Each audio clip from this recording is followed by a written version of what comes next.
What's up everyone? Welcome back to a brand new video. During the last part, we saw a battle against the androids. And right from the get-go, much of the saga went differently. No future time traveler, no heart virus, and obviously Granola was there, which affects a lot. And also no Cell, who we won't be seeing for a while, but he still is in development. But also there was a pivotal reveal at the end of the last part. And how's that going to affect the story going forward? Well, let's find out. For this video, let's set a like goal of 2,500 likes. Once we hit that, I'll continue with another part to the series. Anyways, let's pick it from here. As I mentioned, Cell is still in development, but we won't be seeing him for a while. In the future timeline, he awakened years after the androids were defeated, so even if we pushed back his arrival and made him awaken earlier, it would be a little too early, so don't expect him to come around until Super. Although that should be an obvious hint of who the last villain of the series will be. Don't forget about him though. Following the battle with the androids, Granola wants to learn more about this form that he unlocked. It essentially seems like his version of Super Saiyan, so he just calls it Super Cerealian. Of course, I know this isn't actually a thing in the story, well, at least at the time of recording. For all I know, he could get this form in the story.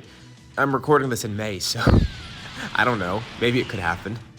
But I want to even the playing field a bit. And his Super Cerealian form is actually probably better than Super Saiyan, because it also has his double red eyes alongside it. Something that actually does exist as an awakening for Cerealians. And as Granola works more with this form, he realizes how much it enhances all of his senses. It worked against the androids obviously, allowing him to locate vital points for the bombs and activate them. Which is part of the reason he defeated them so quickly. But also, all his other senses besides his vision are better. Well, his vision is better too, but he could also track things he couldn't before. His hearing, his smell, his taste, his touch. And of course in battle, some things like taste aren't really going to matter too much unless you're Tao. But a lot of the other stuff could really help. His enhanced sight and hearing allows him to pick up on things that he couldn't pick up on before. Subtle movements that allow him to predict what people are about to do. This is also combined with the speed boost that he gets from getting this form. So it allows him to react to things a lot more quickly, and predict things before they could even happen. But what about the Saiyans? Well, Vegeta's not really attached to Earth, and he wants to learn more about Super Saiyan as well as Wrathful. And instead of having the desire to stay here, he's actually going to go out in space just on his own. He says he'll return to Earth eventually, but for now, he's gonna do his own form of training. Maybe he could find some answers out there in the solitude of space. Really, it's just Vegeta being overdramatic and being Vegeta. But also on this journey out in space, he does think he could find some things out about himself. Specifically the two forms he has, maybe an awakening to them. Plus, there is somebody that he wants to meet up with out there. It is a long shot, but a while ago his brother was sent away. 4 also being too weak. And I mean, Kakarot was pretty weak, and he grew up to be very strong here. Who knows? Maybe Tarbell's incredibly powerful, so Vegeta's gonna seek him out. He can acquire that same brotherly bond that Goku and Granola have. Although that's not his main purpose for seeking Tarbell out. He wants to train with him. Maybe he's powerful. As for Goku and Gohan, and eventually Goten even, their normal training continues. That's another huge change here. Goku didn't die during that arc. Soon enough, Gohan would be able to unlock Super Saiyan, but Goku and Gohan still want to go beyond it. As Goku continues training Gohan with his form, he realizes there's evolutions to Super Saiyan that he could utilize. Grade 2, Grade 3, Grade 4 even, eventually when they master it. But this doesn't seem to be the end of it. For all they know, they could even evolve Super Saiyan further. And of course, Goku has some great training partners. Besides Gohan growing a lot stronger, he still does have Granola, the person he's trained with for a while. The two of them can grow off each other. Granola can keep working on Super Cerealian, improving that in whatever way possible, and Goku can continue to evolve Super Saiyan. Years and years go by, leading up to a brand new tournament that's been announced. Of course, everyone here would love to join a tournament. Gohan still does meet Videl, and she's the one that brings this up to him. And once Goku and Granola get word of it, of course they want to join. It should actually be more interesting this time. Not just because of how strong everyone is, but actually, yeah, because of how strong everyone is. In the older tournaments, there weren't too many people that can contend with Goku and Granola. Granola even reaches out to Tenshinhan to see if he wants to join. And of course, Krillin ends up joining too. So besides the two of them being able to fight each other, they're going to be fighting their older rivals. And there's also Gohan on the tournament, plus some other strong people too. So it might not be as much of a wash as it originally was. Even Trunks would join. Remember, Trunks is a very different person here since he's half Cerealian instead of being a half Saiyan, and Granola's his father, not Vegeta. But most importantly, he was born a lot earlier, and he's actually closer to Gohan's age than Goten's. He's even going to be joining the tournament. Unfortunately, he hasn't unlocked Super Cerealian yet, but he's on the path to doing so. The tournament begins and immediately chaos ensues. At first the chaos isn't too bad, it's just people being completely washed by the Z Fighters. But then the real chaos begins once Gohan steps up to the plate. As Granola's watching, he notices something strange. Remember how he said he could pick up on movements before they even happen?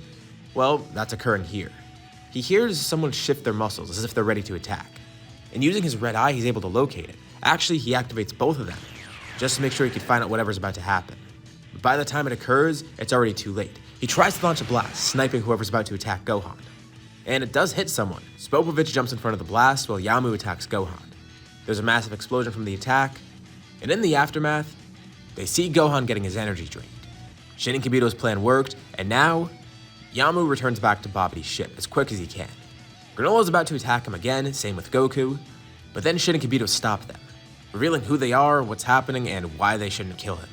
At least, not yet. Spopovich weakly gets up. Granola didn't launch the attack to kill him, just to paralyze him. And as he stands up, they all try to get info out of him. But he laughs at the idea that they think they can defeat Babidi. And he's not going to tell them anything. He jumps up, trying to fly away, but before he can, Granola effortlessly snipes him out of the sky. He honestly thinks this is kind of a stupid plan. Same for Goku. I mean, they could have followed Spopovich, even with Granola stopping him. They didn't need Gohan's energy to get absorbed. These guys are having a pretty bad first impression, especially with them being so weak in comparison to everybody. They probably won't even be able to do anything against Buu if he is an issue. And the concerning part is they actually did get a lot of energy. By this point, Gohan has Super Saiyan 2, same for Goku. And he hasn't really stopped training, so he's probably stronger than he is in the main story. Which means Spopovich and Yamu, or at least just Yamu, got a lot of energy. So they need to work quickly and get to the ship. And by the time they get there, they encounter Deborah. And once again, Granola's senses kick in, hearing something that's about to happen before it happens. Deborah launches a sneak attack on Kibito, but Granola is able to protect him, jumping in front of the Kai, trying to strike one of Deborah's vital points. And he's able to do this, but at the same time, Deborah is able to launch his blast, with the two of them attacking each other at the same time, point blank. Granola tells him to head into the ship. He'll fight this guy. And even though Vegeta and Piccolo aren't in this group, it's actually bigger because instead of Vegeta and Piccolo, they have Granola, Trunks, and Tenshinhan. Trunks stays back with Granola, willing to help them fight Deborah, while everyone else heads into the ship. Kibito and Shin warn Granola to make this quick. The more they fight, the more energy they're giving off. And he powers up in his Super Cerulean, with Trunks assuming a battle stance beside him, activating his second red eye. Even though he wasn't able to unlock this form yet, he's still got a second red eye, which will definitely be helpful here. Granola tells the Kais he'll be fine. But inside the ship, there's an issue. They notice that there's power surging at the very bottom floor. All that ki that was stolen from Gohan. It's being given to Buu right now, and on top of that, the battle between Deborah, Granola, and Trunks. There's so much energy being gathered. Of course, Pui Pui is defeated easily, but by the time they make it to Yakon, it already seems like it's too late. While Goku prepares to fight him, the ship starts shaking. A massive cloud of steam erupts from the bottom of the ship, going through every floor, completely destroying them. The group jumps out quick, and on the outside, Granola, Trunks, and Deborah are distracted by this. And Deborah laughs. He's done it. Babidi's revived Buu. But his confidence quickly goes away. Once he actually sees Buu, he realizes this might have not been the great idea they thought it was. He looks stupid. He looks like such an oaf. He's mindlessly running around. It's like a child. But that's not the concerning part. The concerning part is he has that great power with the mind of a child. And Deborah starts to tell Babidi, was this really the greatest idea? And Babidi tells Deborah to be silent. And these comments actually kind of anger Buu. They sound so disloyal to Babidi. And Buu decides to handle Deborah, immediately attacking him. Of course, Deborah tries to fight back, but surprisingly, two other people join him, Granola and Trunks. Strange how quickly Babidi turned on Deborah. It seems he was disposable, and Deborah sees the error of their ways. And in an enemy of my enemy situation, Deborah actually starts to fight Buu alongside them. He reminds them this doesn't mean they're allies, just that they're all working to kill Buu. And the rest of the group jumps in too, with Krillin and Tenshinhan remaining on the sidelines. It's incredible how much both of their rivals have grown, and their kids as well. And they're concerned about getting in the way here, especially once they see what Buu does once Goku and Gohan join the fight. Buu's pretty pissed off by this. He's outnumbered so much. And you know what? He's gonna even the playing field. And Granola can already tell something bad's about to happen. Buu makes a subtle movement, meaning he's preparing for an attack, but Granola can't tell what kind of attack it is. It almost feels like he's about to launch a blast. So he tells Goku and Gohan to look out. And Buu does launch a beam at them. But they make a fatal mistake here. Goku tries to counter it with his own blast, but this isn't any normal beam. The beam cuts right through the Kamehameha, hitting Goku head on. And he's turned into a cookie. Everyone's stomach drops, especially Granola. What did they do to Goku? And Buu casually walks over to Goku, eating the cookie. Of course, this sends Gohan into a fit of rage, and he tries to blindly fight Buu, with a power boost too from this anger.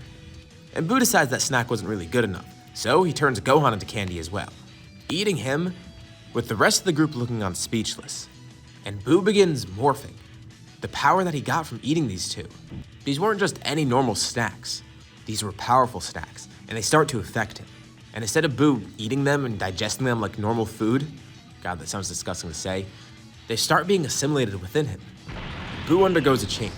Instead of splitting up into good Buu and evil Buu, then turning into Super Buu, he just immediately turned into Super Buu, with the powers of Goku and Gohan.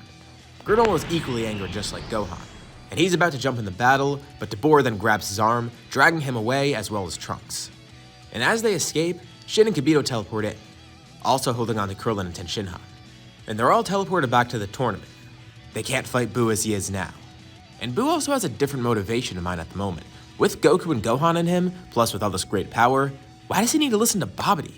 Instead, he wants to have a fun battle, testing his power, showing that he's the strongest in the universe, and then he'll go around and destroy everything. He still needs to kill Dabura, and he also wants to kill Granolah while he's at it. Or even better, absorb them, take their power for himself too. So he simply kills Babidi, and now there's a weird group trying to fight against Buu. It's Granolah, Trunks, Tenshinhan, Krillin, and Dabura. Of course, Shin and Kibito too. Dabura is still evil, but it's good to at least have one more person on their side. And he tries to theorize ways that they could stop Buu. He could even sense Babidi being killed, and he knows that's bad news. Buu is a free agent now. He can do whatever he wants. He's not being controlled by Babidi, and even if Babidi were still here, he probably wouldn't be strong enough to control Buu as he is now. But what are they supposed to do? Buu is just too powerful. But Granolah recalls something that he saw. Every fighter that he's ever fought has some sort of vital point, and he noticed Buu had some too. And with both of his red eyes, he noticed something. He might have found a way to free Gohan and Goku. He noticed two small areas in Buu's stomach, which is probably where Goku and Gohan are being stored. They're not dead, they're just being held captive inside there basically. And there might be a way to free them, but he's not too sure. And even if there is, what are they supposed to do against Buu right now? He's far too powerful for them to face. But as they're trying to think of what to do, they're interrupted by something. Granolah looks up in the sky, seeing two ships heading towards Earth. The Kais and Dabura have no idea of what that is. Great, more trouble. But actually it's the opposite. The other four realize what it is. Those ships, one of the powers on them is Vegeta. He's back. But why is there another ship with him? While out in space, Vegeta was able to sense everyone preparing for the tournament a few weeks ago, and decided it would probably be best to head out. He wondered why they were training so intensely, and why he could feel their powers all the way out here. And he arrived just in the nick of time for the tournament. Although he didn't even know there was a tournament going on. He just assumed there was some threat on Earth, and decided it was time to head back. And he's bringing a new friend with him. The group flies out to where the ship's about to land. And as the two land in unison, they watch as Vegeta steps off with someone that looks pretty similar to him, but also a little bit different. And Vegeta has a look of bewilderment on his face, seeing Dabura, Kibito, and Shin, and not knowing what the hell's happening with the rest of the group. And the group looks on equally confused as he introduces his brother, Tarble. But Vegeta asks, what did he just walk into? And this is where we'll leave off for now. So, what did you guys think about this part? And what do you think's gonna happen next time? Leave your thoughts and suggestions in the comments below. I'll be sure to check them out to see what you guys think. As always, if you liked the video, be sure to drop a like. And let's try to hit that like goal from the beginning of the video so we can get another part to the series. If you haven't already, why not subscribe? As well as hitting the bell icon so you're notified about any future uploads on my channel, including more parts of the series or any other videos like it. Anyways, thank you all for watching, and I'll see you all in my next video.